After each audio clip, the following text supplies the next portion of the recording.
Welcome to the all-new Insignia Grand Sport, and this isn't just a facelift of the old Insignia, this is an entirely new car. Design-wise, it's based on the Monza concept, Vauxhall Monza concept, that came out of the Frankfurt Motor Show in 2013, a really, really gorgeous looking concept car. The Grand Sport is a lovely looking car. It looks less awkward somehow than the old Insignia, and if you get it in the right colour and on 20-inch wheels, because they do actually do 20-inch wheels on a Vauxhall, yeah, it looks pretty good.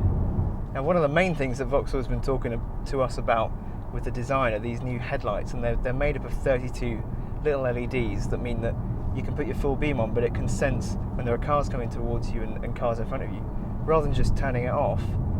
Because the light is so focused, you can keep your full beam on all the time essentially, and it'll turn these little lights off so you get full beam around the car in front. So you can see 400 metres in front of you.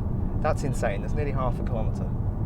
The interior is simple, it's very grown up feeling, and they haven't got rid of all the buttons. Some companies now have started to kind of clear away all the buttons, and so you've just got like a sat-nav screen to interact with, but Vauxhall haven't done that. They've kept some of the core buttons that you'll need all the time and left them as actual physical buttons, and that way means you can drive along and keep your eyes on the road and feel where a button is, and that does actually make a real difference to the way you're driving it, because as I'm sure you're aware, if you're in a car and it's bumpy and you've just got a touchscreen, you don't know what button you're going to press. You could do all sorts of things.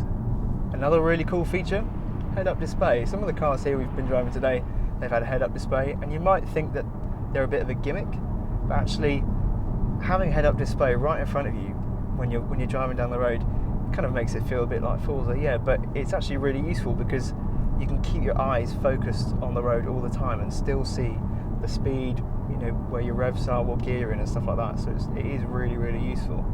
Anyway, enough about the design stuff. The Grand Sport is now 55mm longer than the outgoing Insignia, but the wheelbase has grown by 92mm, so the wheelbase in proportion to the actual body is quite a bit bigger. It's also 7mm wider as a car, but the track is 11mm wider, so yeah, it's growing, but the footprint on the road is growing as well. And somehow it weighs 175 kilos less than the outgoing Insignia.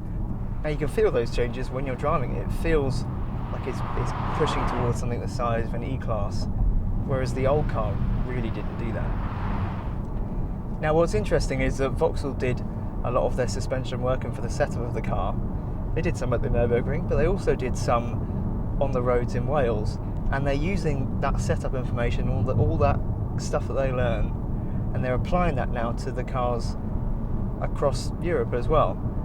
And the first thing that struck me when I got in this car is just how smoothly it rides. It's really, really comfortable, and you do get a bit of roll in the corners, but it's always very, very controlled. I don't know quite what it would be like if it was on the 20-inch wheels. I assume it would be slightly choppier, but for the most part it's very, very, very comfortable and very smooth. With the steering, there isn't a huge amount of information coming back through the wheel, but it's quite fast steering, and you get to know quite quickly exactly how much steering and what kind of angle you're going to get. Engine wise, there are 3 petrols and there are 3 diesels. You get a 1.5 litre petrol with either 140 or 165 brake horsepower, or you can get a 2 litre turbo with 260 brake horsepower, 298 foot-pounds of torque, 0 to 60 in 6.9 seconds at a top speed of 155. That's the car I'm in at the moment, and I can tell you it's very good fun and very, very fast.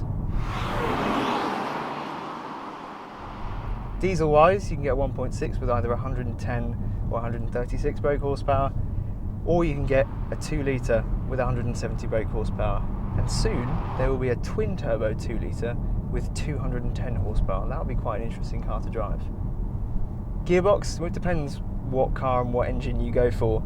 You can either get a 6-speed manual, a 6-speed automatic, or an 8-speed automatic, and this 260 brake horsepower car has got that 8-speed automatic.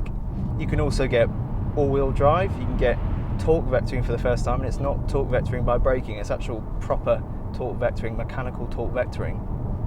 Now hopefully we'll get to drive this car again soon, and hopefully I'll be able to get to know this particular car with its quite entertaining engine a bit better. But prices start at just over £17,000, 17,110, and they rise to £26,000 for this car with this engine and the torque vectoring and the 4-wheel drive and stuff like that. So that seems like quite good value to me for a car that's as quick as this is, and the Insignia generally across the whole range is very, very well spec'd.